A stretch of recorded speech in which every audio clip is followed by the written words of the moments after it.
Quiere decir que se va a analizar, según las preguntas que ustedes les pongan, los puntos que contestaron bien o mal.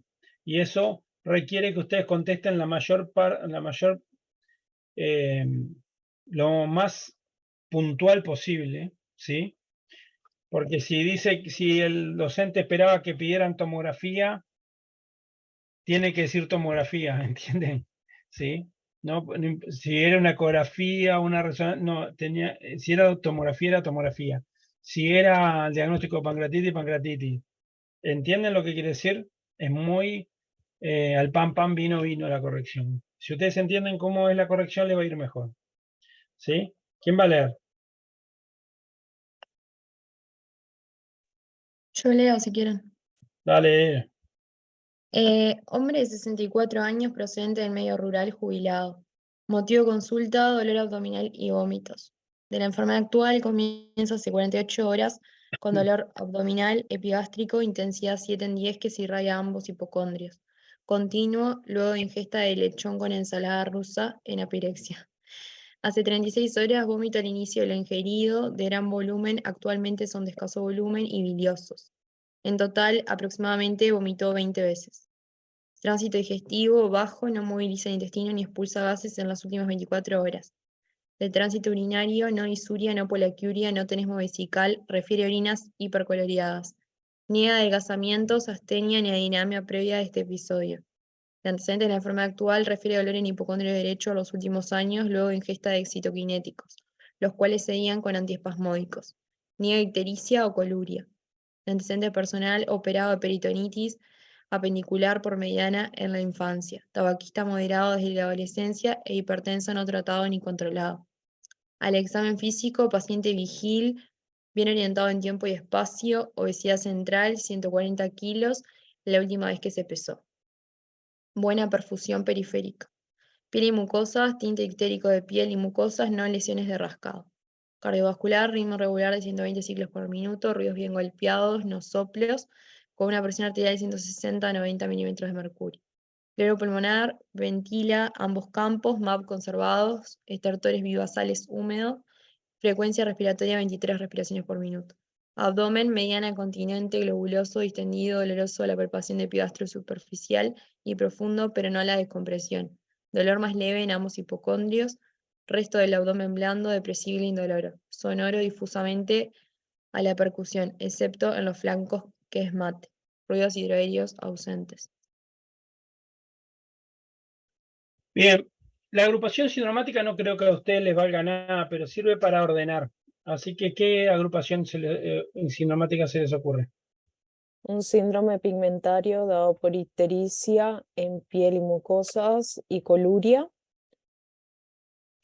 Un Sí. síndrome doloroso dado por el dolor en epigastrio que relata. Un Ahí síndrome cuando hablan de síndrome doloroso, esto no vamos a zanjar ninguna discusión, pero síndrome es asociación de síntomas y signos, pero un solo síntoma sería un síndrome, así que puede eso. ok. No, pero pará, no estoy diciendo que esté mal. Lo que estoy diciendo es que ustedes pueden hacer la salvedad, que presenta dolor y puedes poner para algunos es un síndrome doloroso. Nada más. Es un tema semántico, pero como siempre lo dicen, yo se los digo. ¿Ah? Pero estoy de acuerdo, el dolor es muy importante. Tenés que escribirlo. ¿Cómo es? Un dolor en epigastrio que irradia ambos hipocondrios, simulando lo que sería el dolor en barra o dolor en cinturón, que es ¿Por qué? porque te describe la localización y irradia ambos hipocondrios. ¿Y cómo calma? Con Ese la es posición lamontiana. Tendría que calmar. ¿Y calma con la posición monetaria? ¿Dice? No, en este no dice. Por eso. Pero si tuviera, lo ponen ahí. Muy bien. ¿Qué más? que ocurrió Tiene un luego, síndrome de oclusión intestinal. Pará. Primero con el dolor. Está bien, estoy de acuerdo contigo. que ocurrió Pero luego de la ingesta de ahí va, alimentos la aparición. Ahí le haces el citoquinéticos. atilief, Sí. ¿no? Porque es muy importante porque vos acá sabes de qué es el seminario, pero cuando te lo pongan vos tenés que tomar las decisiones correctas para ver qué diagnóstico poner, ¿no?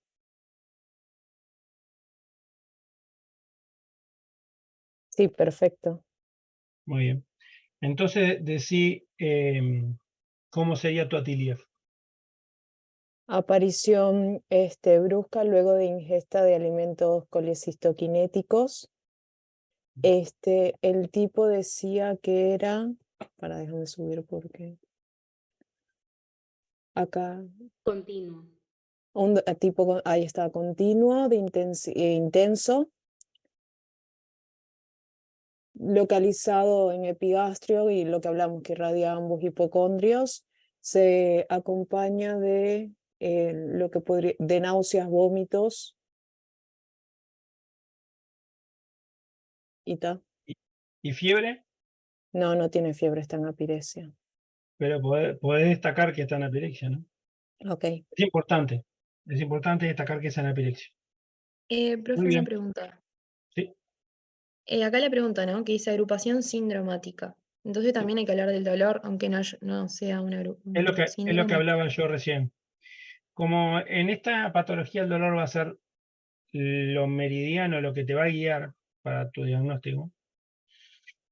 Si bien no es un síndrome, como ya hablamos, vos podés plantearlo ponerlo acá como dolor solo o como síndrome doloroso, y si querés puedes hacer la salvedad que para algunos es un síndrome y para otros es solo el dolor, no importa. Vos no venís acá a zanjar ninguna discusión, ¿entienden? Ujú, Pero está. vos necesitas el dolor acá, porque es lo que te va a guiar, Claro, ¿no? sí. Claro. Bárbaro, Ento- gracias. Entonces, seguimos. ¿Qué otro síndrome?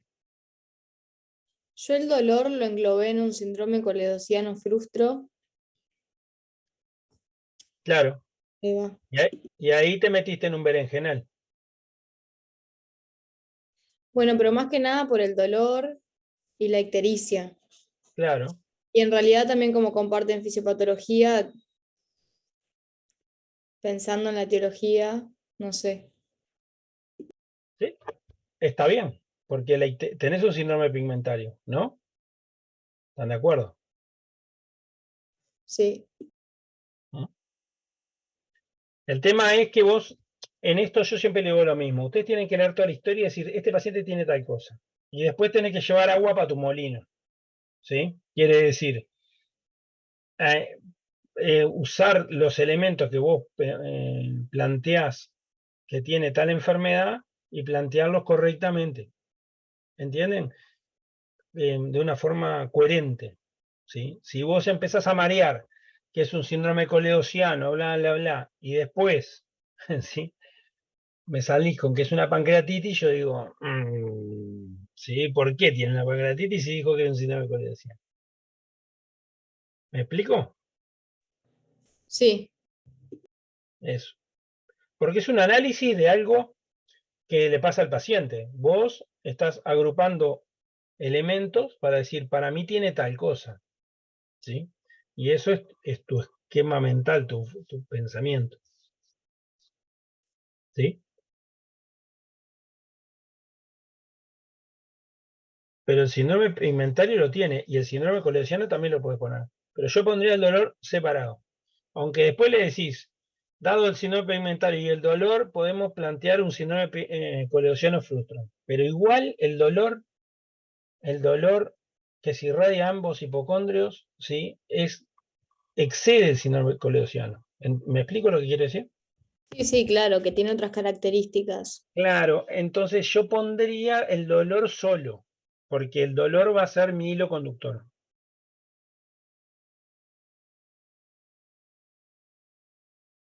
Bien. Perfecto.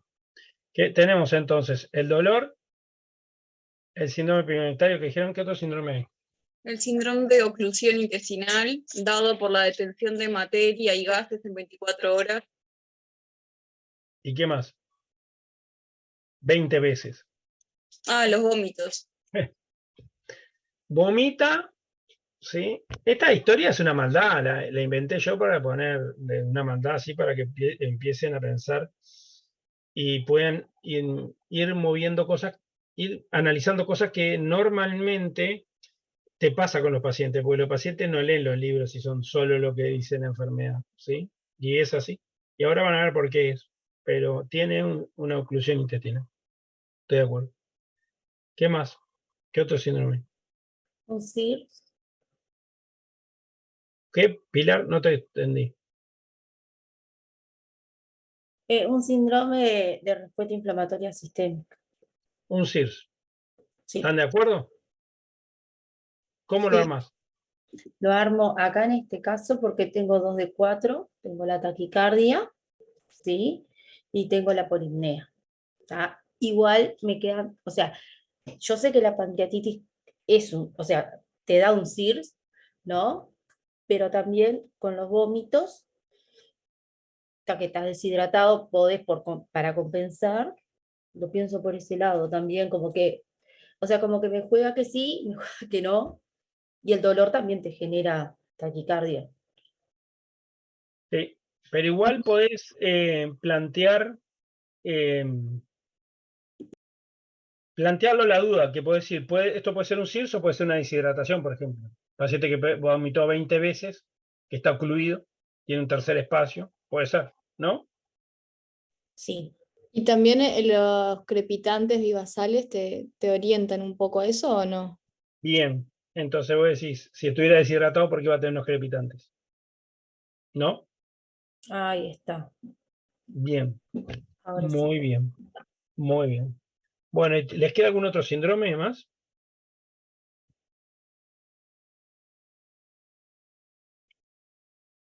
A mí no me ¿No? quedan claro por qué tenía una oclusión intestinal. ¿Solamente por la Porque, ausencia de ruido?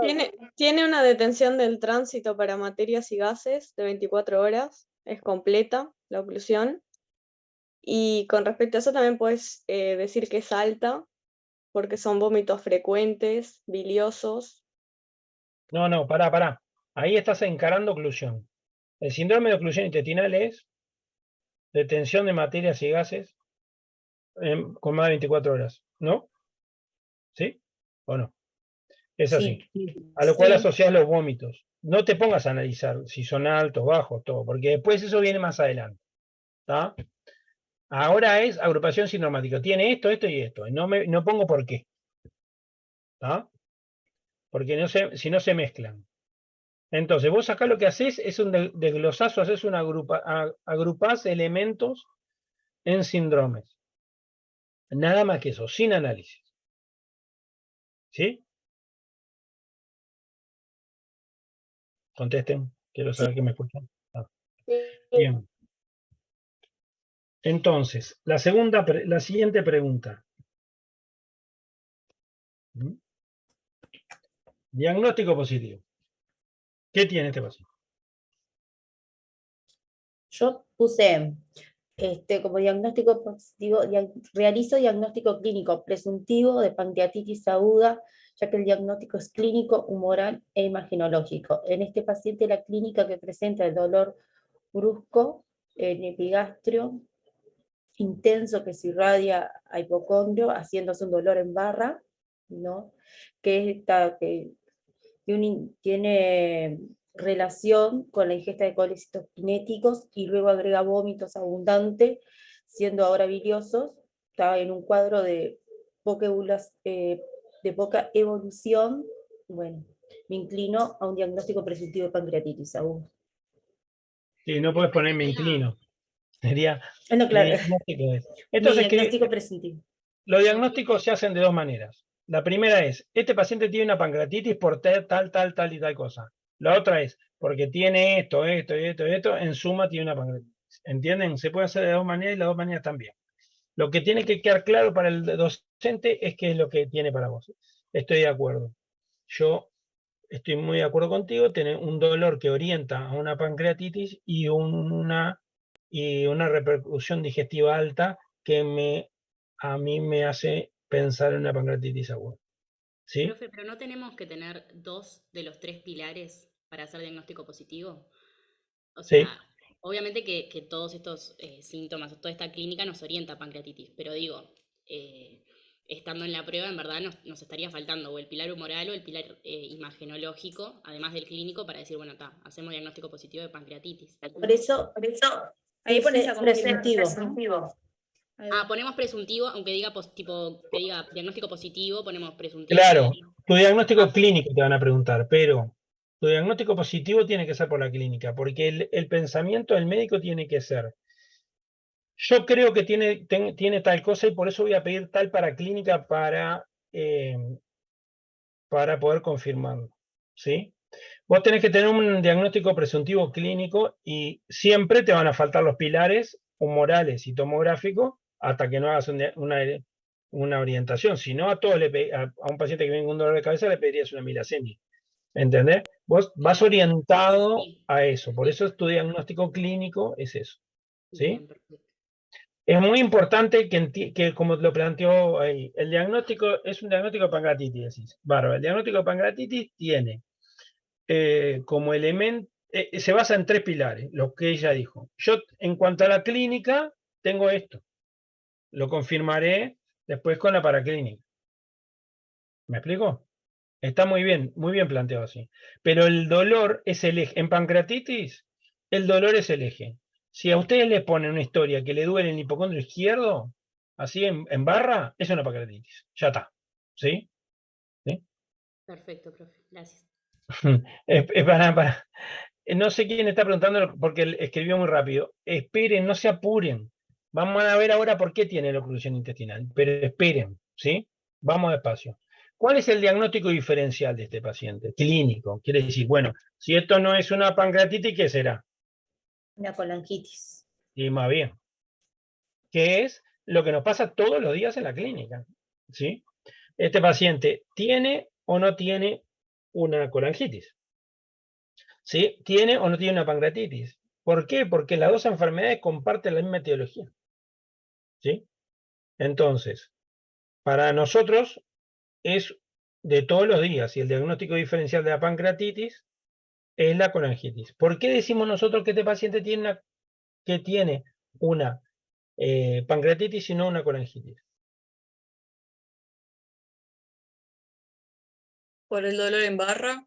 Exacto. Entonces, ¿cómo escribiste? A ver, Rocío, ¿cómo escribirías el diagnóstico diferencial? Colangitis. No, pero ¿cómo lo escribirías escrito? Yo en realidad no planteé, o sea, puse que como el cuadro era claro, no planteaba diferenciales, pero como No. diferencial alejado planteaba otras patologías de la vía biliar, principalmente colangitis. Sí, pero no puede decir que es tan claro, porque tiene demasiada cosa. Capaz que si ves muchas pancreatitis lo ves y decís, está claro. Pero ustedes tienen que Yo- plantear porque te lo ponen para que lo plantees la colangitis. Entonces vos tenés que escribir así. Dado que en nuestro diagnóstico positivo fue pancreatitis, no podemos descartar la presencia de una colangitis. Nosotros hacemos un diagnóstico diferencial, no creemos que sea una colangitis, porque ahí tenés que verla por la negativa, tenés que plantearlo, ¿sí? Dado que, si bien asocia un síndrome pigmentario, ¿sí? Con ictericia y coluria. No tiene la tríada de la Bueno, fiebre. pero pará, Lucía, escucha esto. Vos le decís, si bien no tiene, si bien tiene de la tríada tenemos, o podés plantearlo así, como vos decís, de la tríada dolor, ictericia y fiebre, tenemos el síndrome pigmentario, la ictericia, tenemos el dolor y no tenemos la fiebre, sabemos que existen síndromes coledocianos frustros, ¿sí? Que faltan la fiebre, sobre todo en los ancianos, ¿sí? Pero el dolor de la colangitis es típicamente epigástrico, ¿sí? No se irradia hipocondrio izquierdo. Por eso yo le decía que el dolor es muy importante. Bien. El dolor de la colecititis es en hipocondrio derecho y es cólico. El dolor de la colangitis es en epigastrio y es continuo. Y el dolor de la pancreatitis es en barra y es continuo. ¿Sí? ¿Por qué es continuo el de la colangitis? Porque si bien es la lucha de una víscera hueca contra el obstáculo, ¿sí? el cálculo en el colédoco. El colédoco tiene una pared muy finita con muy poca musculatura y no llega a dar un dolor por contracción, sino por sobredistensión del colédoco. ¿Entienden? Cri, cri. Sí, se me entiende, sí. Entonces, vos planteás que para vos es una pancreatitis por el tipo de dolor, porque tenés colangitis. ¿Sí? ¿Mm? Y profesor, ¿no pueden coexistir, que estén las dos presentándose, pero voy a Bueno, pedir el tratamiento? eso es una buena, Sebastián, eso es una muy buena pregunta, es una pregunta que ya está saldada en en cirugía general. No decimos que existen las dos enfermedades. La colangiopancreatitis que se nombraba antes, ahora tenés que definirte por una o por la otra. ¿Sí? Si vos pensás que predomina la colangitis es una colangitis, si pensás que predomina la pancreatitis es una pancreatitis. No Había visto poner las dos. que podíamos poner, por ejemplo, colangitis con ciático, pero no sé si eso se sigue usando o ya no.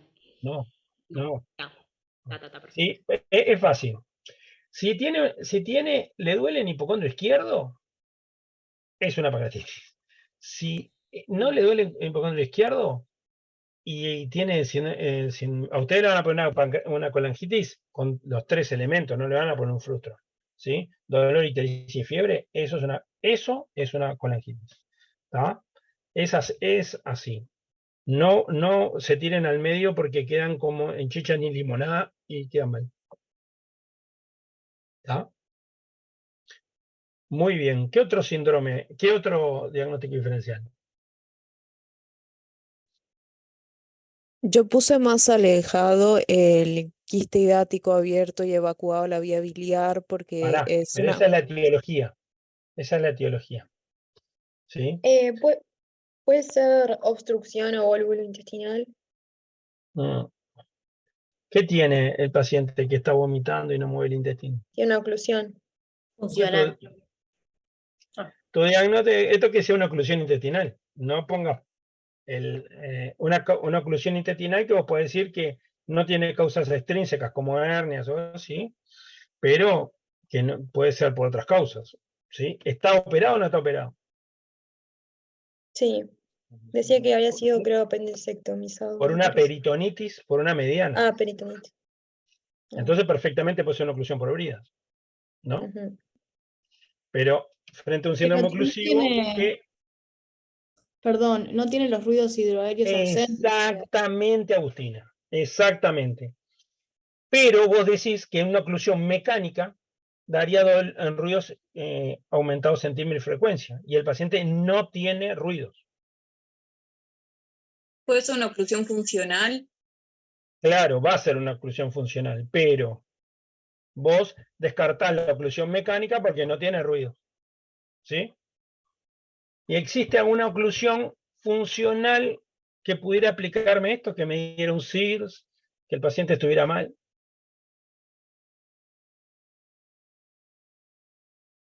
Por el hilio que se genera, el hilio Y paralítico. eso es por la pancreatitis, pero La perforación de alguna víscera hueca ¿y qué te va a dar? que te irrite los... Una Una peritonitis. peritonitis. El diagnóstico No, diferencial más peritonitis. no tiene dolor La a la peritonitis, descompresión ni nada de eso. claro. ¿Qué te falta para la peritonitis? La fiebre, Me falta el dolor a la decompresión, el o dolor sea, a la signos de compresión y descompresión irritación. del abdomen, ¿El vientre en tabla? el vientre en tabla. Entonces, pero ahí lo pones mucho más alejado de una peritonitis porque tiene una oclusión funcional, porque no tiene ruido, ¿sí?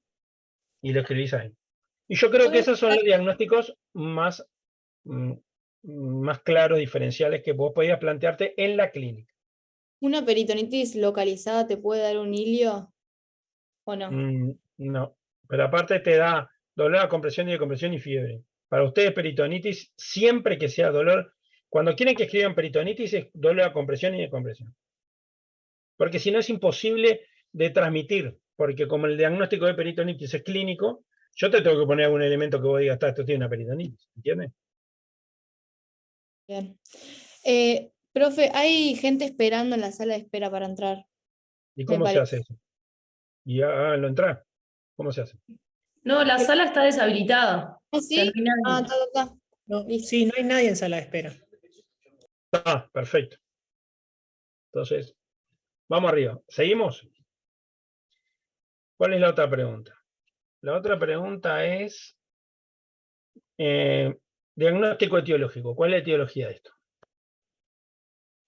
Yo puse en nuestro medio por frecuencia litiásica, ¿sí? En este paciente por su terreno, la obesidad relacionado con las ingestas, o sea, el dolor que está relacionado con las ingestas y los cólicos biliares a repetición, litiásica, sin descartar otras posibles etiologías, como la dislipémica, la medicamentosa y el alcohol. ¿Por qué plantearías? Vamos de primera. La primera diagnóstico. ¿Están todos de acuerdo que es litiásica? ¿Basado en qué? Por frecuencia, porque el paciente tenía síntomas de cólico biliar previos. Exactamente. Tenía antecedentes personales de cólicos biliares, por frecuencia, ¿sí? En nuestro país, ¿sí? Esto es de origen, pero este paciente pesa 140 kilos, ¿no? ¿Estoy mal? Sí, pesa de eso, sí. Sí, pero de las 4F no tiene nada, porque es varón, Porque es hombre. ¿no? Ah, no dije nada, perdón. Bueno, pero FAT sí. El factor de riesgo la obesidad. Solo uno. Tiene que. Y dale la con los edad? gordos. Nos persiguen a los gordos. Tiene, que es Varón varón, por frecuencia y antecedente tiene personal. 64 años, por lo tanto no tiene 40 años, no es fértil porque no tuvo embarazo, y lo único que tiene es que es gordo, ¿sí? Entonces, las 4F no puedes plantearlo, pero sí tenés. Los antecedentes personales refiere dolor y hipocondrio derecho en los últimos años luego de ingesta de excitoquinético, los cuales se niegan con antiespasmódicos, ¿sí? Eso, vos tenés llevar agua para tu molino, esos son cólicos hepáticos, ¿no? ¿Sí o no? O Sí. cólicos vesiculares, Sí. si quieres escribir. ¿Sí? Entonces, un paciente, vos tenés que escribir, un paciente que tuvo antecedentes de esto de dolor, lo interpretamos como cólico vesicular. ¿Sí? Entonces, en el contexto de esto, pensamos que por frecuencia y los antecedentes, esto la causa es litiásica, como en la gran mayoría, el 98% de los casos en nuestro país, no me acuerdo cuánto es, 90%, no me acuerdo cuál es. Yo tenía 75, pero no sé. Pues, no creo. Eso es en el mundo. En Uruguay Ah. es muchísimo más. Bueno, pero tenés otras cosas, que elementos de dislipemia. ¿Sí? Sí, puede ser Es un hombre de hipertrigliceridemia o algo 140 así. kilos. ¿Sí? Entonces, vos decís que ahí nombrás como que sabés, pero que para vos es litiásico. ¿Sí? ¿Sí? Las causas de la pancreatitis. Y, bueno, y el alcoholismo, no sé por qué. ¿Era alcohólico, no? No era alcohólico. Bueno. Pero, o sea, como una Sí, pero de las otras es la causas más segunda causa. alejadas. Claro. Por eso. Está bien, estoy de acuerdo con eso. Y este señor, por sí. trabajar en el campo, que esté expuesto a tóxicos, Bien, que te generen perfecto. daño, Sí, o sea, perfecto. son los Perfectamente, herbicidas, pueden ser. Sí, puede ser perfecto. Perfectamente. Estoy totalmente de acuerdo. Pero en Ahí este atrás, caso, lo ponés eso al no lo vas a final. plantear. Lo planteás al final del final, ¿no? No lo vas a plantear. Está. Claro, sí. Pero en este Ah, caso, o sea, si la historia te dice eso, plantearías etiología litiásica, no vas a plantear todas las etiologías, ¿o sí? No, eso es lo que quiero decir. Vos planteás la etiología, ¿sí? Y muchas veces te ponen, dígame el diagnóstico diferencial del etiológico. ¿Qué otras etiologías te están preguntando? ¿Sí? Y ahí planteas todas estas que no son la cosa. Ahora quiero que sepan una cosa. Si a usted le ponen una pancreatitis de un paciente que se baña en agrotóxicos, que tiene 70.000 kilos de peso, siempre para ustedes es litiásica primero, ¿entienden? ¿Sí? ¿Entienden? Sí, perfecto. Sí, se entiende. No, siempre es litiásica, siempre. Todo lo demás vos ponés en duda, cosas, lo nombrás, ¿sí? Pero es muy importante. ¿Sí? Seguimos. Sí, por la prevalencia y la implicancia terapéutica, ¿no? ¿Lo qué? Por la prevalencia y la implicancia terapéutica. Sí, ¿no? claro, por todo, pero por la prevalencia sobre todo. Porque en Uruguay ¿sí? La causa litiásica es amplísima mayoría, ¿sí? Les transmito esto de la experiencia. Cuando nosotros tenemos un paciente que no tiene litiasis vesicular y tiene una pancreatitis, es un problema. Y la mayoría de las veces igual le sacamos la vesícula porque no le queremos a la ecografía. Siempre descartamos las otras causas, ¿sí? Pero descartar las otras causas comunes, o menos comunes, pero fáciles de descartar, le sacamos la vesícula. Así que bueno, seguimos.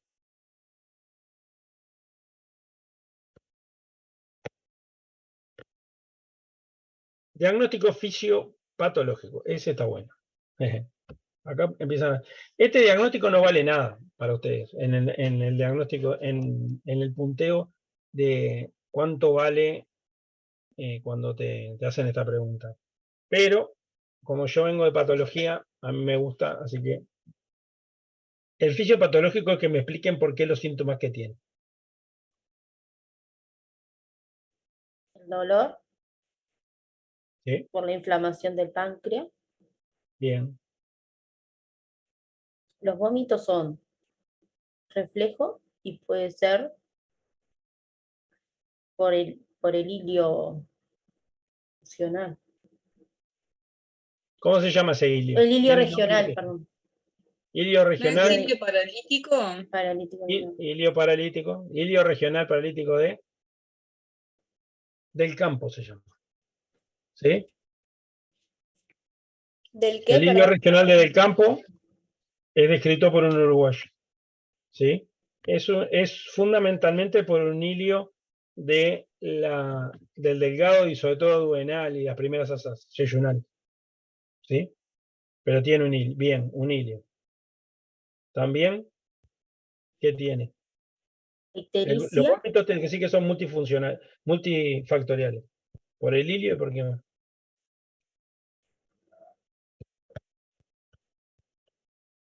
Por el aumento El de la dolor también. Y por el reflejo, el dolor da gana, da vómitos. ¿Sí? ¿Y por qué decir que tiene un hilio el paciente? Por el síndrome de los hidroaéreos y la detención del tránsito, gases. Porque tenés una detención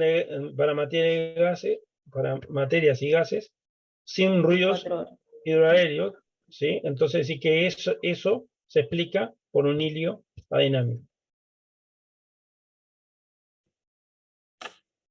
¿Sí? Sí. ¿Qué otras cosas más tenés? ¿Por qué tiene ictericia y coluria? Por obstrucción del colédoco, por el cálculo biliar. O porque estuvo obstruido y pasó. Porque te dura, no sé, 24 o 48 horas la ictericia. No me acuerdo. Algo de eso. O sea, como que pasa y vos quedás ictérico. Exactamente. Es por el edema papilar. Cuando pasa el cálculo, genera un edema. Ese edema comprime en la vía biliar, pero es pasajero. Y eso es ese concepto está bárbaro. Vos podés bancar hasta 48 horas que el paciente esté ictérico. Si en 48 horas el paciente sigue estando ictérico y empieza a aumentar la ictericia, ahí recién estarías en condiciones de hacer un RCP. Que lo vamos Por a ver eso es más que adelante. se espera a las 48 horas para hacer el RCP. Ahí está. ¿Entendieron? Sí, claro, ahora entiendo. Sí. Muy bien. Dolor. No, profe, perdón. ¿Cómo es que cuando pasa, o sea, es el edema que genera el pasaje del Claro, cálculo? porque tenemos tres. La etiología litiásica se explica la pancreatitis ¿por qué? Por tres mecanismos. Tres ¿sí? teorías. Tres teorías. La teoría más aceptada. Ahí va. Pero la teoría más aceptada es la que pasa el mecanismo pasa, cuando pasa el cálculo, genera un edema de la papila, y eso es que genera. Hipertensión. ¿De qué? Del Wirsung. ¿Y entonces qué pasa? Entonces las células no pueden liberar sus productos, o sea, las enzimas inactivas al conducto pancreático se terminan fusionando con los lisosomas y eso genera destrucción y un estado proinflamatorio. Los lisosomas las activan a las enzimas. Y ahí ¿Por qué los lisosomas activan a las enzimas? ¿Cómo activan las enzimas? No, o sea, en los lisosomas tenés para un simógeno ahí. No me acuerdo, sé que Se activa una parte de la enzima que en realidad está inactiva y se vuelve activa. Si vos le sacás un pedazo a una enzima, se pone activa.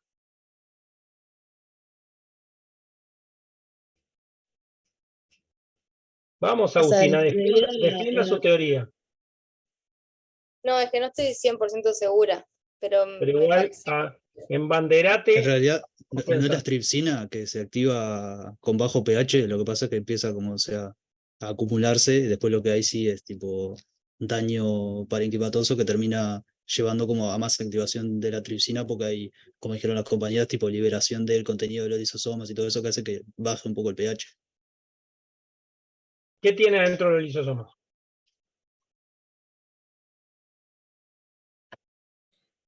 o sea, no son, Enzimas no son así. proteolíticas. Son enzimas proteolíticas, clivadoras, cortan. ¿Qué es una proteína? Una cadena de aminoácidos. ¿Están de acuerdo o no? Sí. Curi Sí, habla sí. mucho de patología, por eso no me acuerdo nada. Esto era de primero de facultad. Las enzimas, como ustedes saben, son proteínas. Las proteínas están hechas por cadena de aminoácidos. La cadena de aminoácidos toman una forma espacial y cuando toman una forma espacial son activas por su forma espacial. Pero si yo le pongo un pedazo más de proteína, ¿sí?, se quedan inactivos, porque el sector activo de la proteína puede quedar tapado o lo que sea, ¿sí?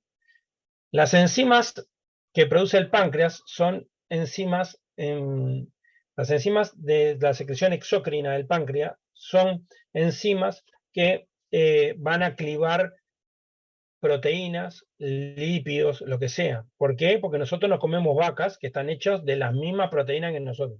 ¿Están de acuerdo? O para los vegetarianos se comen verduras, ¿sí? Pero comemos proteína de otro ser para hacer nuestra proteína. ¿Entienden o no? Sí, seguimos, sí.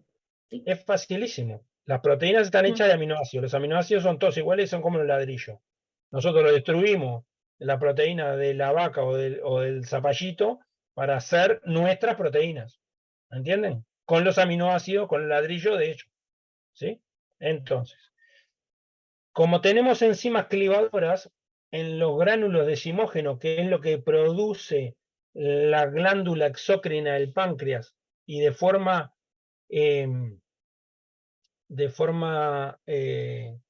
polarizada, quiere decir, las enzimas esas se producen en los ribosomas que están pegados al retículo endoplásmico rugoso, en gránulos de exocitosis, y van polarizadas y se liberan en el ápex de la célula, donde está el ducto. ¿Hasta ahí me siguen? Porque no tengo para dibujar acá. ¿Sí? Sí. ¿Me siguen o no? Sí, sí. Lo que pasa es que como hay una hipertensión tan grande dentro del ducto, la vesícula de exocitosis o vesícula de zimógeno no puede exocitarse porque no tiene, hay demasiada presión. Entonces se quedan todas llenas adentro de la célula. En un momento, las vesículas se empiezan a apretar unas contra otras y están hechas de una bicapa lipídica, como si fuera una pompa de jabón. Cuando se apretan dos pompas de jabón, ¡pum!, se unen en una más grande. Esto lo vieron muchas veces, ¿no? Pero también se unen a un lisosoma, porque los lisosomas también tienen una capa lipídica. Cuando se unen... Eso es la ay, no, algo así se llama, colonización, algo así. Colocación. Ah, eso. La colocación. Entonces se unen y el lisosoma, ¿qué hace? Tiene enzimas que cortan. Y entonces empiezan a cortar en cualquier lado las proteínas de los zimógenos. Pero en un momento, a una de ellas, pimba, la cortan, ¿dónde? Donde se activa. Y cuando se activa esa empieza a cortar, es como una máquina de cortar, ¿sí? Empieza a cortar todas las que están alrededor y activa todas las de alrededor, ¿sí? ¿Entienden? Es una reacción en cadena. Eso A la lleva, reactiva de la tripsina. exacto, y eso lleva a qué? A la autodigestión. Exactamente. Y entonces, Ah, proteólisis, edema, hemorragia y necrosis. exactamente, y ahí tenés las 2 etapas de la pancreatitis. ¿Cómo se llaman? Ah, la tardía, No, la temprana y la anatomopatológica. tardía. Anatomopatología tiene 2 etapas. Tiene 2 formas. Edematosa y necrotizante. Exactamente. ¿Por qué una es edematosa? Porque se edematizó todo el páncreas. ¿Y necrotizante por qué? Porque sigue, o sea, sigue rompiendo, ¿no? Hasta llegar a algún vaso, puede ser, Sí, que genera, o sea, genera isquemia y necrosis. se come el vaso, porque el vaso está Se hecho de come el proteínas vaso, también. sí. Entonces, ¿por qué es hemorrágico? Porque sangró. ¿Y por qué es necrótico? Porque el tejido que llevaba, lo que iba a ser irrigado por esa arteria más allá, la sangre no le llega y se necrosa. ¿Entienden? Sí. Perfecto. ¿Y por qué falla el riñón?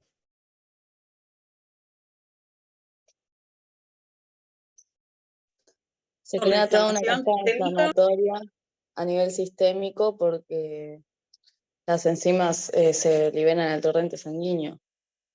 Y ahí va. ¿Y qué pasa cuando las enzimas van por el torrente sanguíneo y llegan al riñón? Activan al endotelio, entonces te genera toda una reacción endotelial proinflamatoria. Pero cuando llegan solo al riñón, ¿qué pasa cuando si tenés No, en enzimas que todos difieren que lados. llegan al riñón?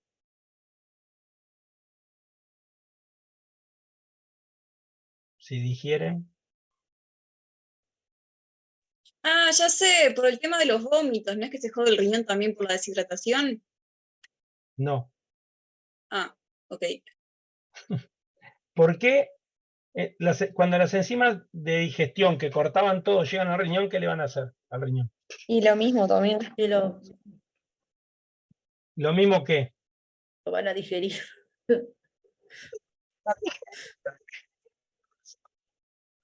eso me hace feliz porque yo esta clase la daba en patología toda la vida y siempre logré que alguien dijera que las enzimas se comen al riñón. No, no, no, no. Sí, pero me dejan felices, miren. ¿Saben por qué? ¿Qué era lo que decía María acá abajo? Las enzimas activan todo un sistema proinflamatorio que está mediado por las interleuquinas, por la citoquina, por el complemento que atacan a quién, no atacan, van a expresarse sobre quién, sobre el endotelio. Endotelio. El endotelio es el gran multiplicador de esta respuesta. Entonces, así como en el SIRS le pasa lo mismo, acá el problema es que no hay una bacteria que está generando lo proinflamatorio. Acá es que el sistema inmune está basado todo en proenzimas y el de la coagulación también. Entonces, como empiezan a cortar, empiezan a activar todo lo inflamatorio, el endotelio recibe elementos proinflamatorios y lo multiplica y lo pone exponencialmente. Y al riñón le pasa esto. ¿Se acuerdan que el riñón tiene un glomérulo donde se filtra? Es una pequeña capa de células endoteliales y al lado está la célula del glomérulo. ¿Se acuerdan más o menos? ¿Sí? Lo que pasa es que el endotelio cambia su permeabilidad. Entonces, permite que el agua pase al extravascular. Y una cosa que era finita así se pone gorda así, se separa el endotelio de la nefrona, de la nefrona no, del endotelio, Glomérulo. del glomérulo, ¿sí? Quiere decir, antes era finita y pasaba fácil y podía filtrar perfecto. Ahora tenés un filtro que en vez de ser finito es gordo, lleno de agua. Entonces ya no filtra. Pero lo importante es que como es agua, es reversible, porque yo saco la noxa, se va el agua y revierte. Por lo tanto, la insuficiencia renal de mi paciente va a ser reversible. ¿Entienden? Ahora llevémoslo al pulmón. El pulmón, el paciente tiene diestrés. ¿Por qué? Porque el edema que hay entre el Profe. endotelio y el alvéolo hace que no pase el aire, ¿sí? ¿Y cuál es el que más le cuesta difundir? El oxígeno. Por lo tanto, mi paciente tiene dificultad más en la presión de oxígeno en sangre que la PCO2. ¿Sí? ¿Entienden? ¿Y cuál es el tratamiento que yo hago para eso? Porque si sé patología, sé el tratamiento. Como tengo un pulmón lleno de agua, lo que hago es lo exprimo poniéndole presión positiva en el ventilador. Entonces exprimo y achico ese espacio para que el oxígeno difunda mejor. Eso es la PIP que le ponemos en el ventilador. ¿Entienden? Así es para todos los órganos. Porque por eso afecta a todos los órganos, porque todos los órganos tienen endotelio. ¿Sí? Sí. Perfecto. Muy Entonces, bien. a estos pacientes les vamos a dar oxígeno con presión positiva. Para Si tratar tenés de- diestrés, eso te sirve para cualquier diestrés. Si tenés diestrés respiratorio, viste que tenía estertores este paciente. Si vos lo tenés que intubar, o podés darle PIP sin intubarlo, pero si vos tenés que darle oxígeno y tenés una mala oximetría, tenés que usar PIP, que es la presión de expiración positiva. Quiere decir, cuando el paciente expira contra el oxígeno, contra una columna de oxígeno que la máquina le inyecta. ¿Sí? Muy bien. ¿Seguimos?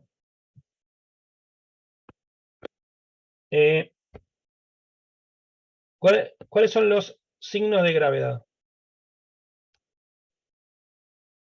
Acá, con los signos de gravedad, o sea, por lo que leí, o sea, los signos de gravedad no, los ves en la tomografía, o sea, son tomográficos, y los correlacionás con los criterios de Baltasar. De Baltasar y de Ramson.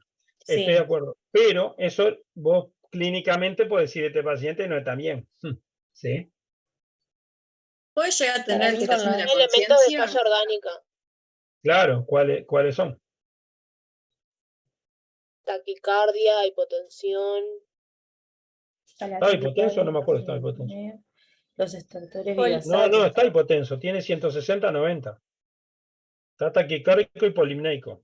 ¿Estás hablando de este paciente o en general los signos de gravedad? No, siempre de este paciente.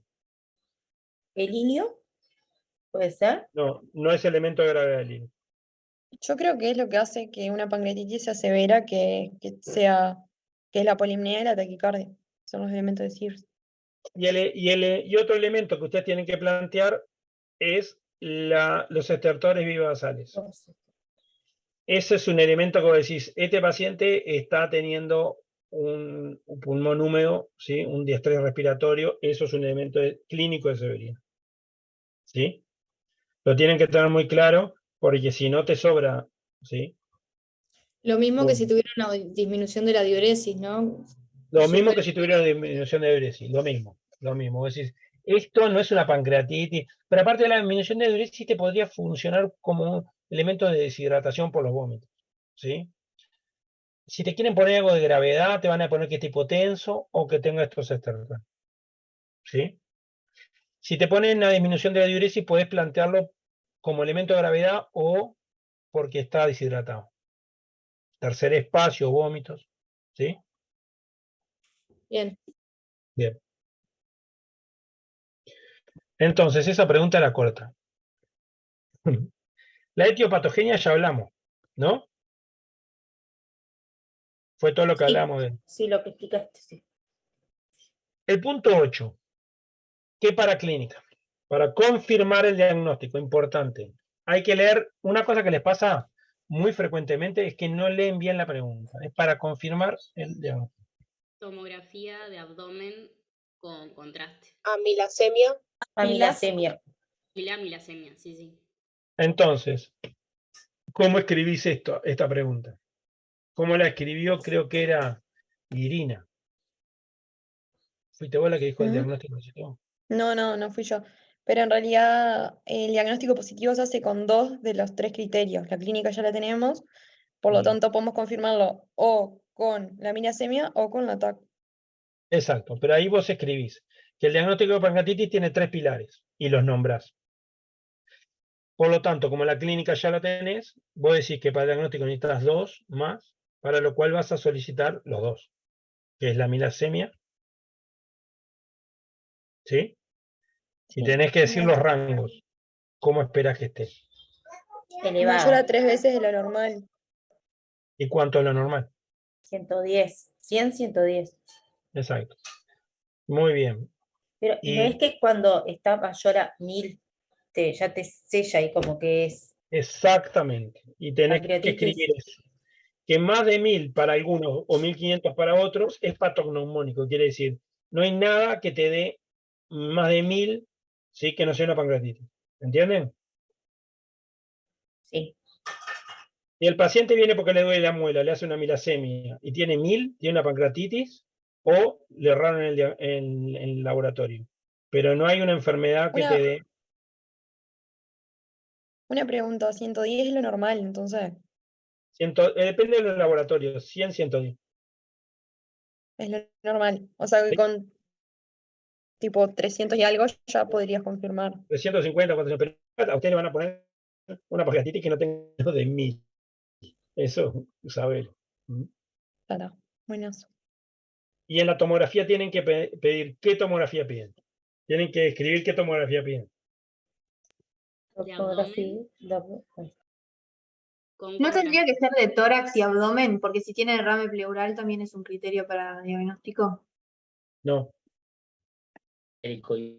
Con contraste Viral, se pide. el contraste intravenoso.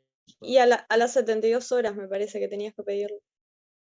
Muy bien. Entonces vamos a definir primero qué vamos a pedir. ¿Sí? Una tomografía. Vos podés pedir una tomografía que incluya el tórax por el diestrés, pero no estaría el diestrés con una placa lo puedes manejar y no necesitarías la tomografía, a no ser que se complique más adelante.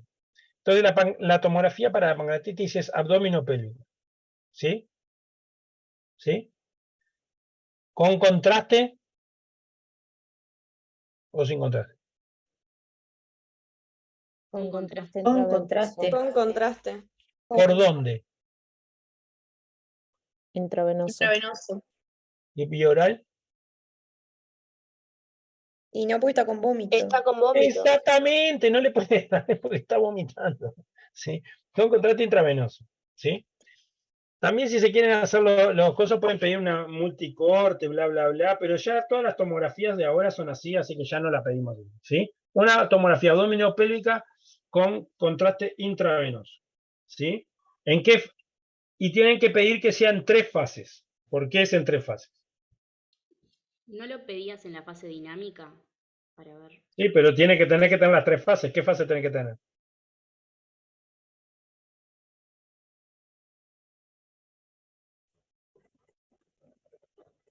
Se lo digo yo. Que sea una sin contraste, que otra sea arterial y otra sea portal o venosa. ¿Sí? Porque vos vas a ver distintas cosas en cada parte. ¿Sí? En la sin contraste, vos vas a ver agrandado el páncreas difusamente, tiene poco valor para la pancreatitis. La sin contraste vas a ver líquido también. En la con contraste arterial vas a ver cómo se perfunde el páncreas, si hay zonas sin perfusión o no. ¿Sí? Y en la con contraste venoso vas a ver colecciones. ¿Está? Así que eso es cómo tienen que pedir la tomografía. ¿Sí? Ahora, ¿cuándo pedirla? A las 72 horas decía que como que tenía mayor rendimiento. Exactamente, excepto cuándo. La pedís enseguida. Cuando no tienes diagnóstico con los otros 2 pilares. No.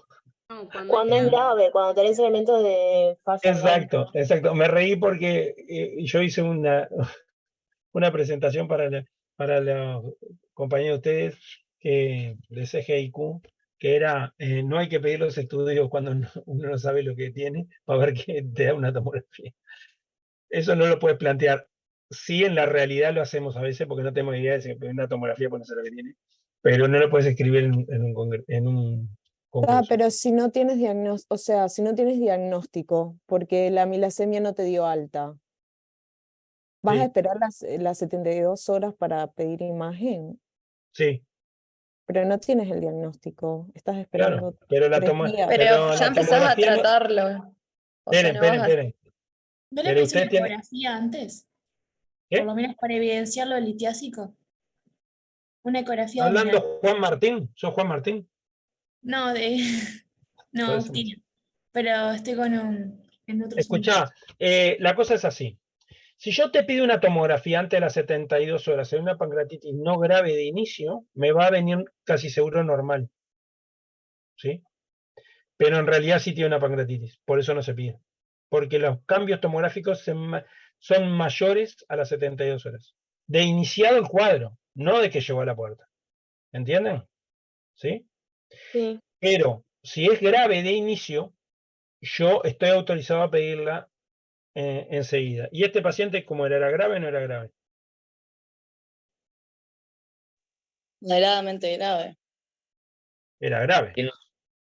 Sí, Decimos que era tiene un grave. CIRS. Sí, era grave, sí. Entonces, hace 48 horas, así que podías pedir la tomografía perfectamente. 48, 72 horas puedes pedir perfectamente. ¿Sí? Pero es importante que si tenés un paciente que viene por náuseas y vómitos y está lo más bien, ¿sí? Con un dolor en barra, pero le pedí la mirasemia y te dio de, yo qué sé, de 310, ¿sí? Quedaste ahí, tenés que esperar a que cumpla las 72 horas para la tomografía, lo internarás, lo dejarás con nada oral, lo esperarás, harás un criterio observacional, pero no le pidas la tomografía enseguida porque te va a decir que no, le vas a decir usted no tiene una pancreatitis y viene 5 días después con una pancreatitis. ¿Me entienden? ¿Y en qué caso sería grave como para pedirla de inicio? En este momento que tiene un CIRS. Ah, está. O sea, en este paciente no tenemos por qué esperar 72 horas. No, pero vos lo escribís ahí. Si bien tengo que esperar 72 horas, este paciente que lleva solo 48 es grave de inicio, puedo pedirla ya. Grave clínicamente, ¿no? ¿Están de acuerdo? Una consulta. En el caso de este Sí. paciente debías hacer una buena preparación, ¿no? Porque tiene demasiados vómitos, tuvo 20 vómitos, ¿no? Es hipertenso, probablemente esté un poco deshidratado, hay chances de que tenga una ira prerrenal y parenquimatosa, y si le haces la TAC con contraste tenés riesgo de agravar eso, ¿no? Claro, pero ¿de qué va a depender eso?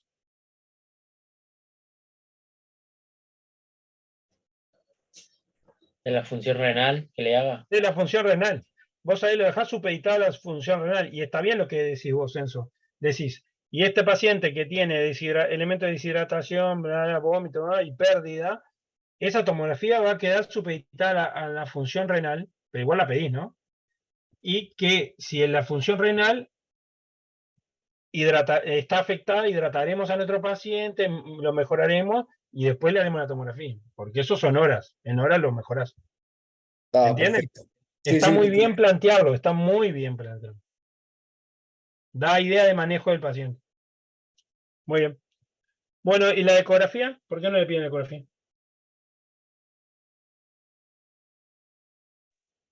Es para evaluar la etiología. Exactamente, porque no es para evaluar la pancreatitis, el diagnóstico. Es para evaluar la etiología. Cáscara de banana total, ¿sí? ¿Entienden? La ecografía acá se pide para la etiología, ¿sí? ¿Entienden? Sí. Que es el segundo. La próxima, para clínica, para confirmar la etiología, es la ecografía. Muy bien. Y Porque la para clínica, para... ¿Eh? O sea, es para ver el Que la listo. ecografía no tiene sensibilidad para detectar. Claro.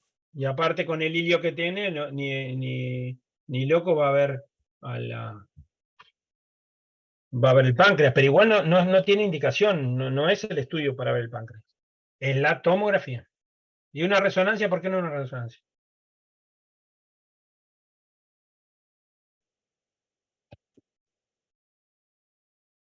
Porque es muy cara y es de más difícil acceso. Puedo decir. Ustedes son de todos los hospitales, en casi todos los hospitales donde ustedes van, manejan resonancias. Es que con la TAC ya tenemos una resolución suficiente como para poder hacer el diagnóstico y evaluar repercusiones. Exactamente, Enzo Jara. La resonancia no te da mejor imagen que la tomografía. La tomografía en realidad, la multicorte en 3 fases es mejor que la resonancia para pancreatitis. Y La vos tenés... resonancia, además, no ve mejor lo que es su hueso.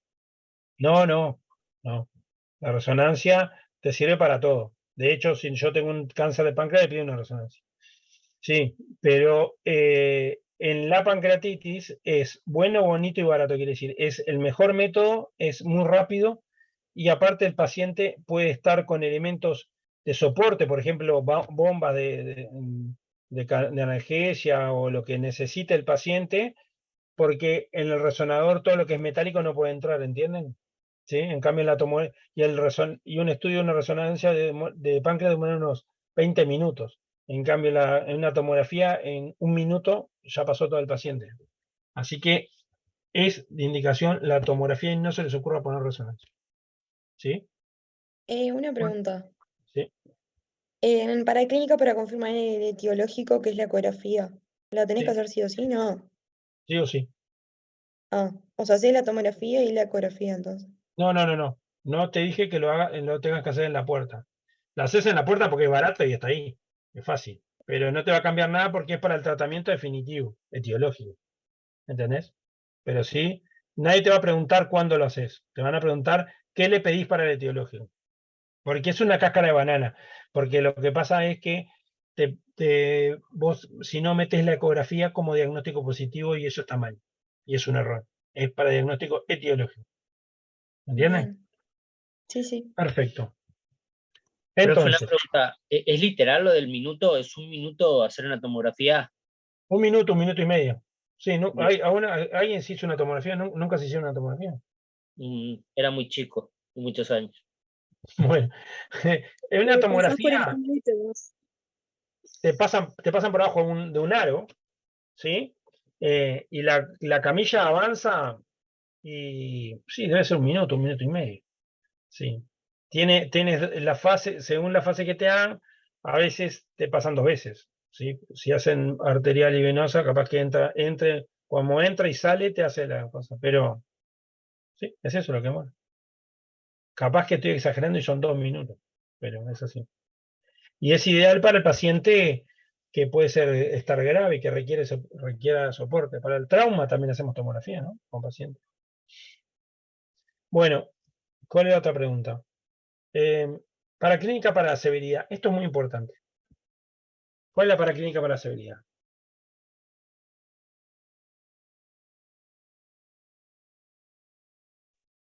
¿Nagazo? No. Funcional y enzimograma hepático y crasis son importantes para ver la severidad. No se contesta así. La Sí. tomografía. Bueno, Pilar, ya sabemos que vos sos una hincha de la tomografía muerta. No, pero está después la tomografía. Pero acá lo que vos tenés que decir es que hay elementos humorales de severidad. Y los elementos humorales de severidad son ¿cuáles? Los criterios de Apache. y Ramson, ¿sí? Que tienen 2 problemas. El Apache se hace permanentemente, se hace con el paciente en ese momento cuando lo recibís, pero es inespecífico, es severidad para cualquier cosa, no para pancreatitis, ¿sí? Y el Ramson es para severidad, pero requiere 48 horas para que lo hagas, porque lo haces y después tenés que hacerlo a las 48 horas, ¿sí? ¿Entienden? ¿Sí o no? Sí. Entonces, vos no sabés hasta 48 horas no sabés cuán severo está, o tenés algo inespecífico. Ahí tenés el hemograma, la crasis, la crasis no me acuerdo, la calcemia, el funcional hepático, la función renal. Ustedes lo leen ahí, no tiene ningún sentido que se aprendan los criterios esos.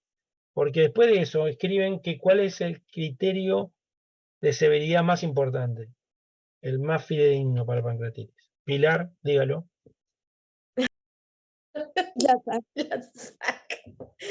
La tomografía. ¿Y la tomografía?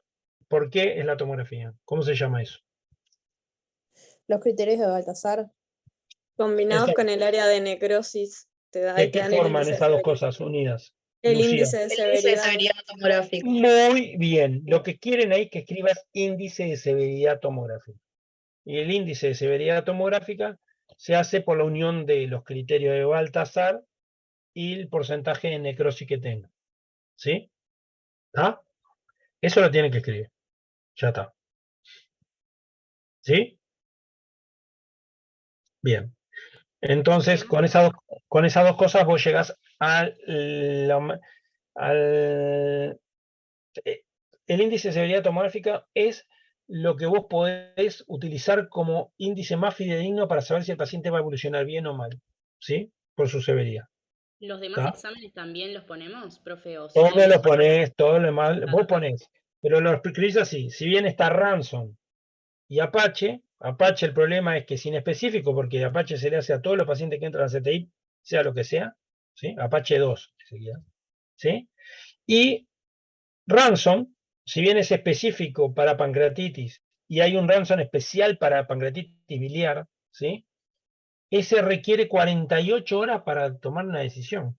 Por lo tanto, a veces tu criterio de severidad es tardío, porque ya sabés que está grave porque hace 48 horas que está grave. ¿Sí? ¿Entienden? Entonces, decís que para todos esos son humorales y requerís la calcemia, creo que la gasometría, el funcional hepático, el hemograma, todo eso, que ustedes lo tienen ahí, lo escriben, ¿sí? Pero que el más importante de todos es el índice de severidad tomográfico. Y escriben cómo se hace. ¿Entendieron? Sí, excelente. Muy bien. Entonces,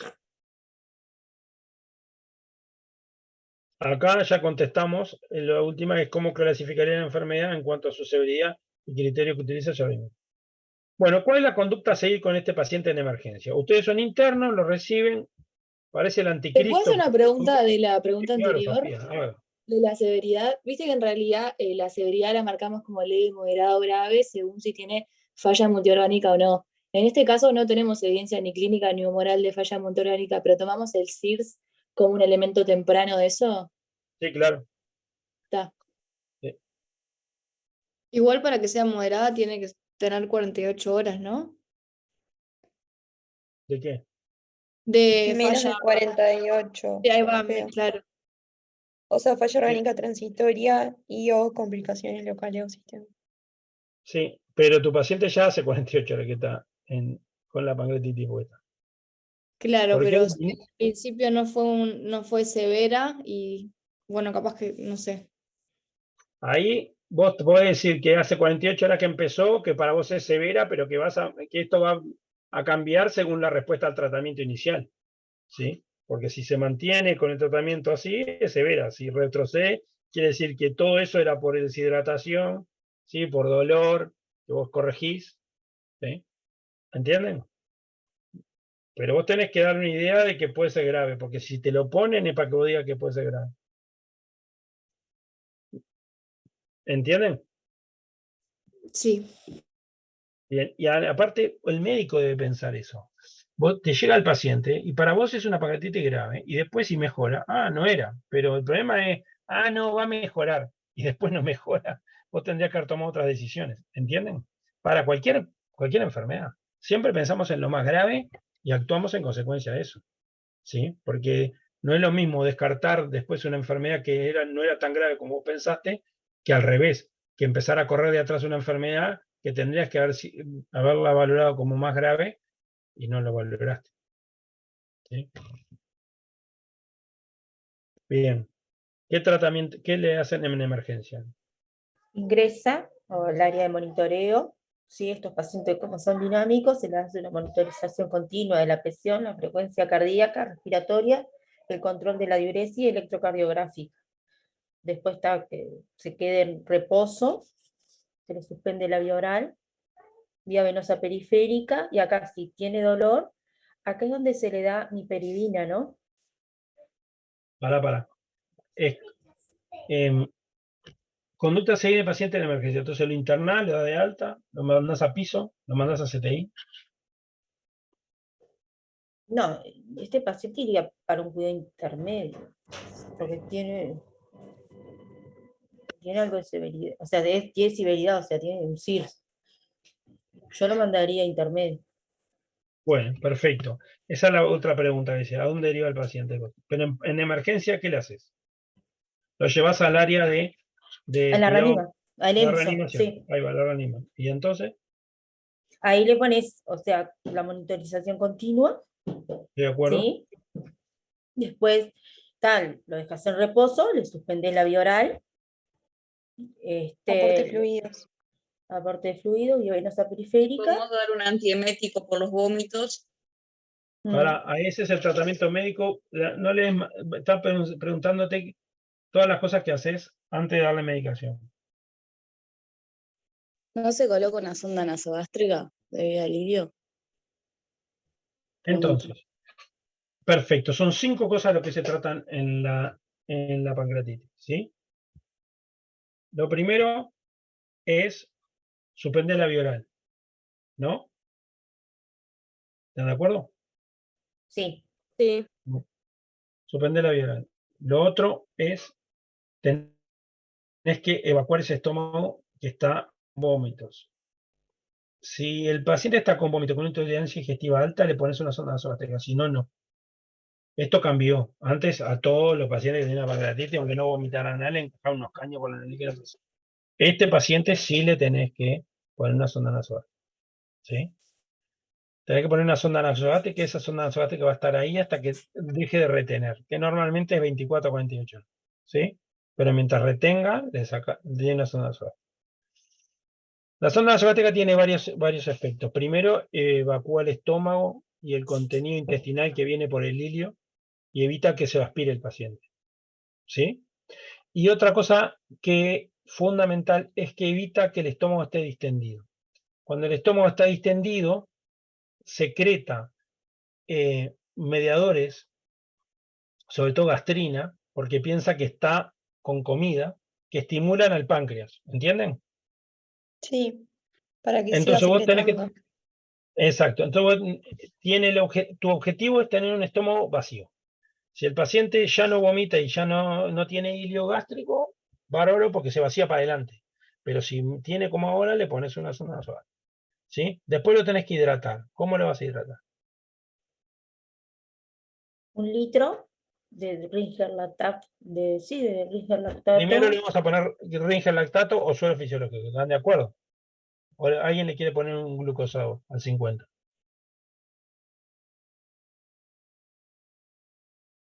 ¿No le ponen suero fisiológico con cloruro de potasio? Un suero fisiológico, ¿estamos de acuerdo? O un Ringer lactato, un isotónico. Yo creo que el Ringer lactato sería el mejor para ponerle a este paciente, pero bueno, puede ser un fisiológico. O un glucofisio, lo que quieran. A mí me gusta más el Ringer lactato. ¿Y cuántos iones le van a pasar? Y 2 gramos. El aporte basal, 2 gramos yo creo que de cloruro de potasio. 3 de cloruro de potasio. Y si el paciente tiene una hipercalemia. Claro, tenés que dar los valores del ionograma, no sé. O sea, no depende. Exacto. Ustedes ponen que van a reponer iones según el ionograma y tamanana, porque ustedes no saben cuánto le tienen que reponer. ¿Entienden? Ponen que le van a poner un Ringer lactato, ¿sí? Basal, 1 cada 8 horas, ¿sí? Y que lo van a ajustar. Más iones según el ionograma y lo van a ajustar según qué. La diuresis y la presión arterial. Más en La este paciente diuresis que y la es presión hipertenso, arterial. ¿no? Tiene 160, así que es hipertenso. Sí.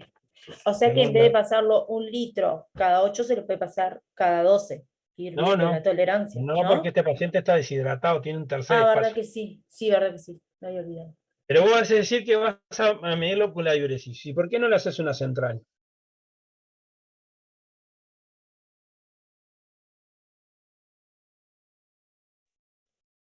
Me parece ¿Por qué muy le haría una invasivo para central? arrancar. Si yo no le voy a dar un gran volumen. Tampoco tan shock. Exacto. Y aparte, es importante que vos tenés que decir que una de las complicaciones de la pancreatitis es la infección. Y cuanto más vos unciones y invadas a tu paciente, más riesgo de infectarse tiene. Por lo tanto, no es necesaria y puede ser contraproducente. ¿Tá? Así que, sin central. Lo controlas con el IGS. Muy bien.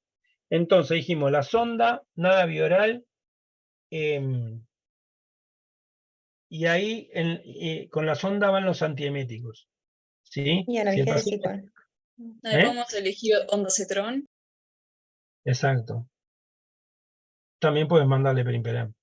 ¿Sí? Pero ondansetron está bien, está muy bien. ¿Sí? Ajusten las dosis. Tienen que poner bien las dosis. ¿Sí? Porque con un error de dosis puede ser fatal. El antiemético es Entonces, 10 ¿Cuánto le miligramos, ponemos? 10 miligramos cada 8, ¿no? Es el eso es antiemetido. el perimperam. La Sí, metoclopramida metoclopramida también. son 10 miligramos. 10. Creo que el ondansetron es de 100. Porque siempre pongo una ampolla cada 8. No me acuerdo de cuánto viene en esa ampolla. ¿Sí? Creo que decía 8 cada 8. Puede ser de 8, sí. No me acuerdo cuánto es porque siempre pongo una ampolla. Y Bueno, decime, ¿la miperidina es 1 miligramo kilo? ¿Cómo la decís? en un adulto Sí. es una ampolla de 10 miligramos cada 8 horas. No me acuerdo la cosa porque en los adultos los pesos son más o menos parecidos.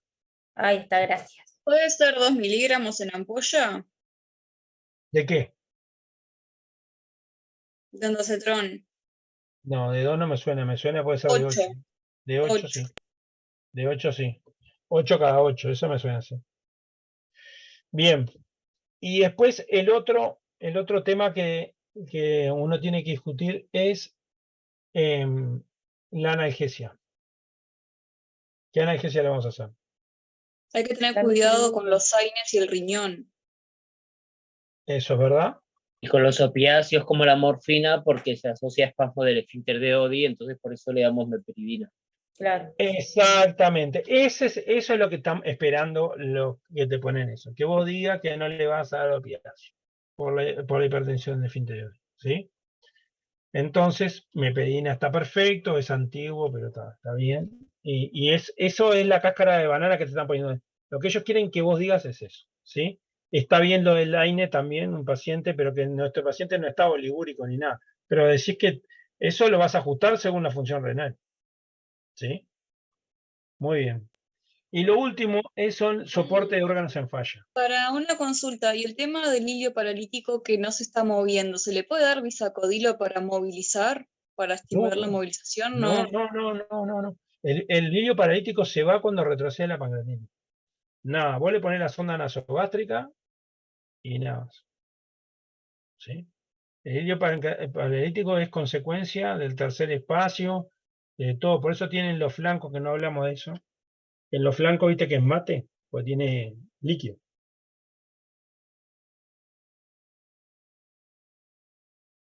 Pero no le dé bisacodilo nunca. No. Entonces, seguimos Lo con de los opiáceos, perdón, lo último. Lo de los opiáceos, ¿por qué era que no los daba? porque da una hipertonía del esfínter de Oddi. Perfecto. Meperidina, dijimos. Para Antonella Hernández. Meperidina. ¿Cuál es la dosis de meperidina? Yo qué sé, no me acuerdo. Porque aparte de meperidina es medio viejo. Pero es un clásico, es meperidina. O si no, yo a los pacientes le doy, me fijo la función renal y le doy un AINE, un ketofen. Bien, gracias. Claro, pero ahí lo buscás por ahí. Pero está bien escribir meperidina, porque es lo que están esperando. Bueno, y lo último, ¿qué es lo que le das? De los 5 puntos que dijimos, el último es soporte de órganos en falla. ¿Sí? El soporte de órganos en falla es en nuestro paciente ¿qué? ¿Qué pensamos que está fallando?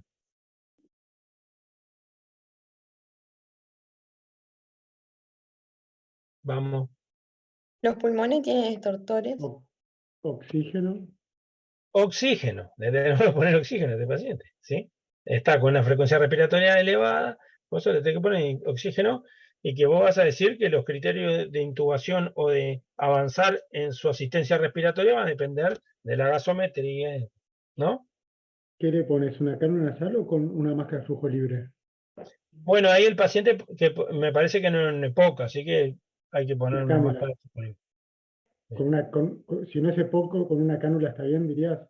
No, una máscara de flujo libre. Una máscara, 6 litros. Sí. Minuto. Bien. Sí. Eso de ¿Ah? POC decís para ver si es retencionista o no. Claro, es un clásico de los encares. Si es un EPOC, tenés que decir que pones una máscara de flujo controlado, porque Controlado. ¿sí? Muy bien. ¿Y qué más nos va quedando? Bien. El tratamiento médico ya lo hablamos. Tratamiento quirúrgico. Que instaura el paciente para qué y cuándo.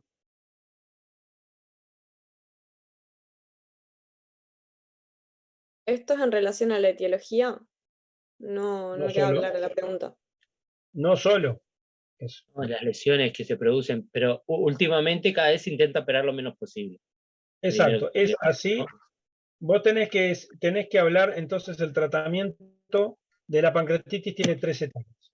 En las primeras 2 semanas se trata el CIRS.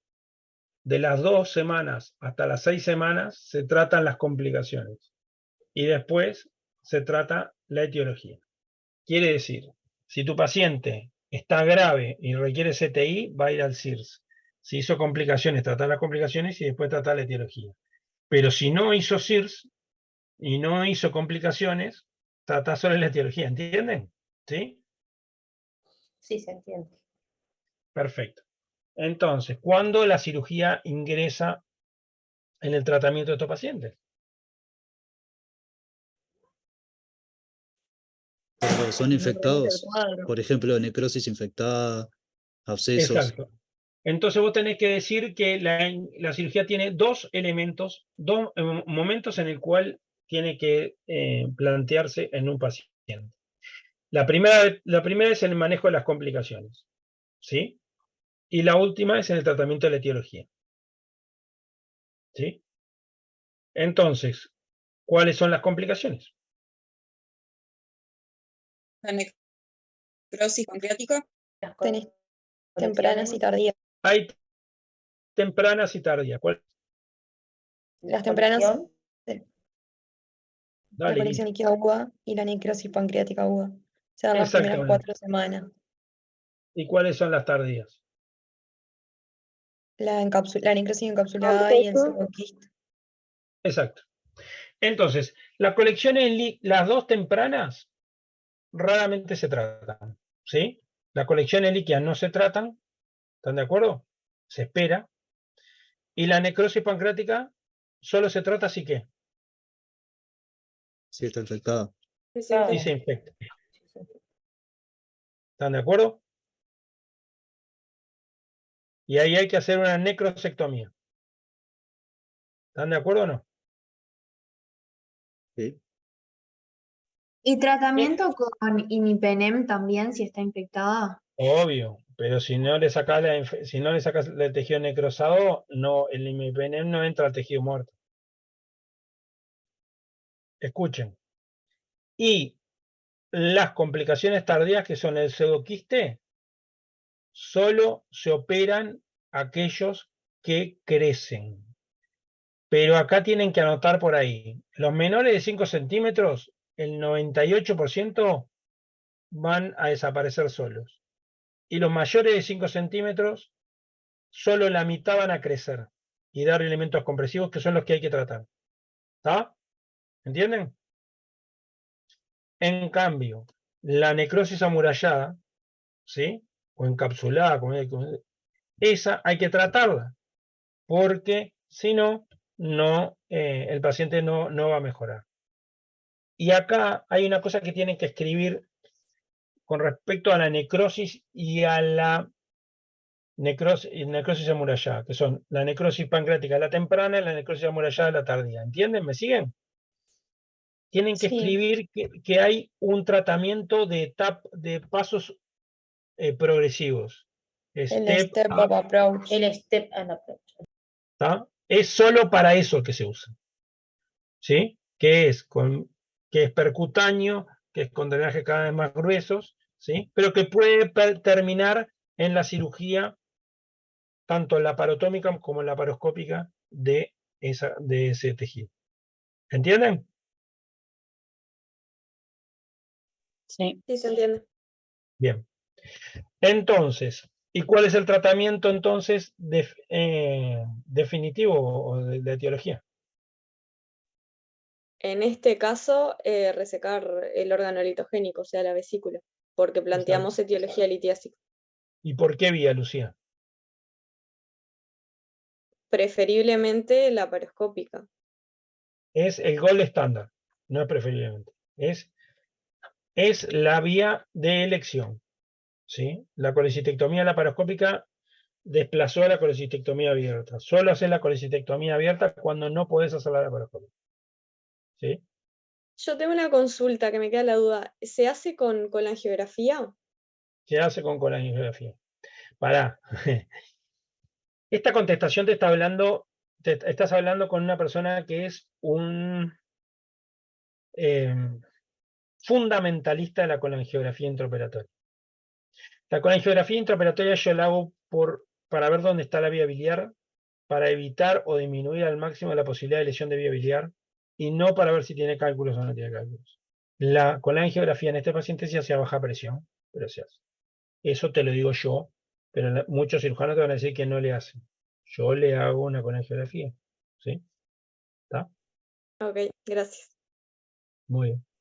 Yo, Les pregunto. perdón, lo que no entiendo es en qué momento, en caso de tener necrosis como complicación, se hace la necrosectomía. Tipo, Si el paciente está necrosado y no está infectado, no se hace necrosectomía porque esa necrosis va a quedar estéril y se va a reabsorber. Pero si el paciente se infecta, ¿sí?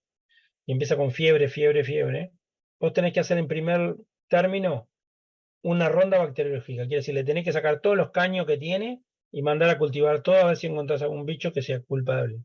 Si no es culpable eso, decís, bueno, está en la necrosis. Y ahí empezás a hacer drenaje de esa necrosis a través de percutáneo, que tiene mucho mejores resultados que la cirugía en sí. Pero si eso se mantiene y vos cada vez pones tubos más gruesos, porque cada vez se cambia por diámetros más grandes, ¿sí? Pero en un momento tenés una necrosis que no sale por esos drenajes, tenés que hacer la laparoscopía o la laparotomía, lo que sepas hacer, para sacar ese tejido. Tienen que pensar que la necrosis pancreática es como si fuera una masilla, ¿sí? ¿Se acuerdan la plasticina que ustedes jugaban? Es como eso, ¿sí? Sacás como una cosa dura, como si fuera una cera, no sé cómo escribirse, ¿sí? No sale fácil por los drenajes. Una consulta, Y- ¿en qué? Ay, perdón. No, Dale, Eri. dale vos que estabas primero. ¿En qué momento le hacemos la colecistectomía al paciente? Muy bien. El paciente se hace la colecistectomía con el paciente sin CIRS y sin complicaciones. Quiere decir, si el paciente ingresó y no hizo ni un CIRS ni complicaciones, a las 2 o 3 días le puede sacar la vesícula. Pero si lo hizo, tiene que haber pasado todas esas etapas. La contestación es sin CIRS y sin complicaciones. O sea, básicamente que en complicaciones tendrías que esperar las 6 semanas que dijimos.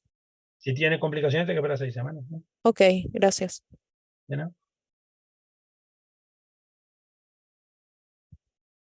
A su vez que le vas poniendo los tubos, eso le estás dando el antibiótico, ¿no? Sí, claro. Y yo tengo cursos cortos, 5 o 10 días, ¿ves? O más tiempo le das. Ah, bueno, no, eso depende de la evolución del paciente, pero sí 5 a 10 días depende. Hay muchos, los pasos, decís, del step up. ¿Esa es tu pregunta? No, el antibiótico, en realidad. No, pará. ¿Por cuánto tiempo le das Cuando si vos tiene tipo una funcionás, necrosis infectada? cuando vos funcionás, tomás material y ahí vas a ver el antibiótico si es resistente o no resistente al germen. Y ahí casi siempre terminás el meropenem, casi siempre. Pero no son aconsejables la familia de los PENEM, no son aconsejables más de 14 días, ¿no? Sí, claro, pero va a recibir lo que necesite recibir, ¿sí? Porque aparte, la mayoría de las veces, en ese momento, en ese transcurso de los 14 días, ya hubo otra punción con otra toma de germen, si viene evolucionando mal, ¿entienden? Entonces vos ahí reajustás el antibiótico. Porque ahí te aparece, ahí tenés que, dependiendo de la gravedad, tenés que asociar ampicilina para el enterococo. Hay muchas cosas. A veces lo manejas solo con metronidazol, ¿sí? A veces solo con piperaciclina, tazobactam, depende. Pero casi siempre terminamos en meropenem. Pero no es siempre de primera meropenem. Siempre pasamos antes por un antibiótico previo. ¿Antibiótico profiláctico le damos o no le damos? Tengo No. entendido que Había no. entendido que no. Nunca, pero en medicina nunca es nunca. Pues, estarías habilitado si tuvieras en tu tomografía de inicio más del 50% de necrosis. Y ahí qué antibiótico darle, es discutido si darle metronidazol o darle piperaciclina, tazobactam. Hay gente que también le da ampicilina, sulbactam. Pero acuérdense que el nunca cae cuando tenés más del 50% del páncreas necrosis.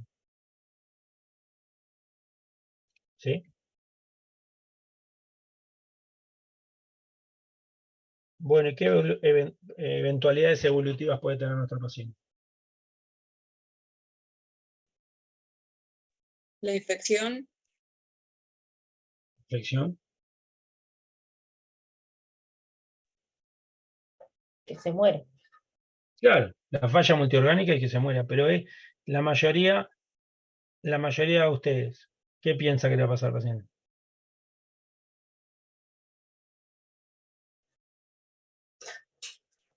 Que va a tener una ¿Vieron buena evolución. pancreatitis o no? Va a tener una buena Enzo, ¿viste evolución. pancreatitis? Sí, pero tendría que tener una buena evolución. Claro. La Pero gran con un mayoría de estos tratamiento pacientes bien, tienen una buena evolución, con con una un tratamiento bien instaurado, restitución a nitro. Decí, Enzo, habla. Perdón, no, es que con un tratamiento bien instaurado y en los tiempos correctos tienden a tener una buena evolución. Exactamente. Si bien hay criterios evolutivos, la gran mayoría de las pancreatitis sobreviven, pero no se olviden que es una enfermedad mortal y que a veces tenemos pocas cosas para cambiarle la evolución. ¿Sí? Para que tengan una idea, este año se murió la subdirectora del Pasteur de pancreatitis. Y era una mujer joven. Por lo tanto, es una enfermedad que nosotros le tenemos que tener muchísimo respeto, que la mayoría de las veces el paciente sobrevive a esto. Yo tengo el récord con un paciente que tuvo una pancreatitis post-RCP, que ahora es amigo mío, que estuvimos 9 meses con él internado, se agarró hasta COVID internado. Un día pensé que tenía una necrosis infectada porque estaba con fiebre y era COVID. Y bueno, don Alonso está muy bien ahora en su casa, sobrevivió a todo, pero tuvo una pancreatitis grave que casi lo mata varias veces. Y puedes morirte de esto, así que si bien casi siempre tiene una evolución favorable, existen los casos y todos los cirujanos tenemos de casos mortales. ¿Sí? Así que la evolución Es que en realidad es fundamentalmente. como de sostén, ¿no? O sea, Claro, tenés que exactamente. esperar. Si bien nosotros lo que estamos haciendo acá es sostenemos al paciente para que se cure solo, Baje la inflamación y demás, para que se vaya la tormenta esta y que no haga complicaciones, y si hace complicaciones, poder drenar para poder para que el paciente pueda restituir su homeostasis. Una Sí, pregunta, ¿qué edad sí. tenía la doctora que falleció? Era joven, no me acuerdo, pero era joven, menos 60 o menos. ¿Y factores de riesgo de algún tipo o algo o no? Nada, no tenés que tener ningún factor de riesgo de nada. Te agarras una pancreatitis y ya está.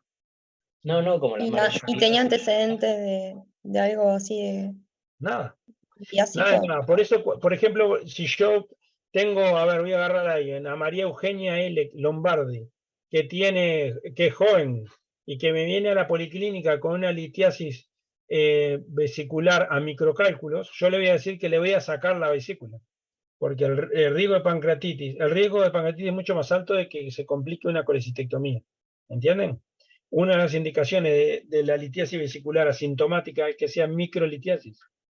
Porque si hace una pancreatitis es como una Migran ruleta rusa. más. ¿Entienden? Es una enfermedad que hay que tener mucho respeto. Muy bien. Bueno, y el pronóstico ya hablamos, con los factores pronósticos. Bueno, ¿tienen más preguntas? No, profe. Gracias. Me quedó Profe, colgada la 11. Dijimos que era una pancreatitis severa. ¿Por qué criterios? Es severa, nosotros le pusimos severa porque tiene una pancreatitis con lo que nosotros estamos pensando que es una disfunción multiorgánica fundamentalmente por el diestrés respiratorio. ¿Sí? Pero digo, dice, ¿qué criterios utiliza? No, porque es clínico lo que estás planteando, Ah, porque ok. no te dieron nada más. Si no, tenés que usar los criterios o tomográficos o de Ransom y Apache, sobre todo tomográficos. La mayoría de las veces a ustedes le van a poner una tomografía, la foto de una tomografía. ¿Sí? O darle un informecito de una tomografía. Profe, pero se sigue clasificando la pancreatitis como leve, moderada y severa por el tema de eso de que habíamos hablado de menos 48 horas y complicaciones locales o sistémicas y eso, ¿o no? No te puedo contestar eso. Yo no lo uso eso. Pero puede ser. Bueno. No sé, ¿dónde leíste? Creo que la fotocopia esa de la cátedra, los Sí, en PDF. cirugía nos los dieron Porque así esto también. Sí, ya me acuerdo. Los PDF que están puestos en la página no. Y en todas las clínicas, sí. Sí, Son los criterios de Atlanta que se llaman. Exacto, usar los criterios de Atlanta, sí. Ah, claro, obvio. Sí, Sí, después sí. en el libro Manejo del paciente en la emergencia de Fernando Machado, y eso también está. Como que Perfecto. lo describe, pero no sé si. Está bien, está bien. Igual, o sea, agrega, tiene criterios tomográficos, porque las complicaciones locales, Claro. digo, las puedo ver con la tomografía. Por eso yo te digo, para darte eso te van a poner una tomografía o algo, para que vos puedas basarte más, porque en la clínica solo vas a sospechar cosas. Hasta que no tengas la confirmación con la tomografía no puedes saber. Y si vemos la Bárbaro. fase de Gerota aumentada, ¿eso es un elemento de severidad en la tomografía? ¿No? Nada, no. Siempre tenés la grasa gerota. Nosotros le llamamos los riñones flotando porque está lleno de líquido y parece como que estuvieran en el aire en la tomografía. Eso no es un elemento de severidad. No.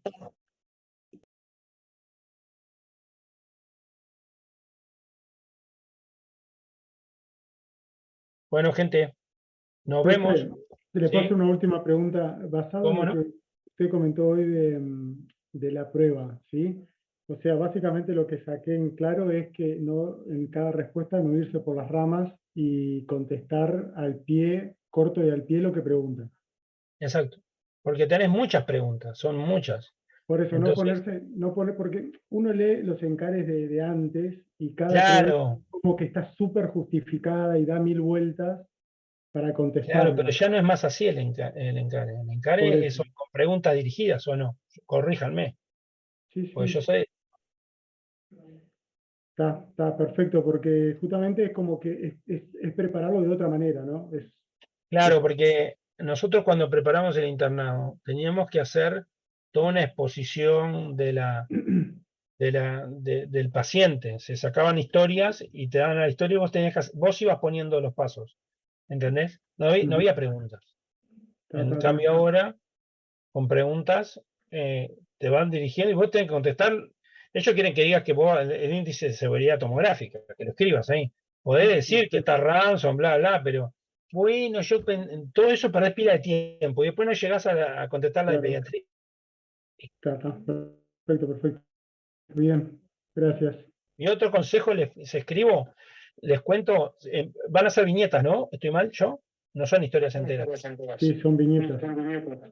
Y Yo tengo entendido anotaría al costado, voy leyendo y vos vas leyendo y dices, esto es una cáscara de banana, y las anoto para no olvidarme. ¿Entienden? ¿Sí? Clásico, paciente con una hernia anticoagulado o toma aspirina. ¿Sí? Es una cáscara de banana para que no le hagas una raquidia como anestesia porque hace un hematoma de medio líquida paralítica. ¿Entienden? Pero son detalles. Bien. Anotar los detalles. Marcarlos al costado con un fluorescente o lo que sea, vos no olvidarse de esto. ¿Sí? Muchísimas gracias, profe. Bueno, que anden muy bien. Suerte. Chau, chau. Bueno, muchas gracias. Chau, gracias. Gracias. Chao.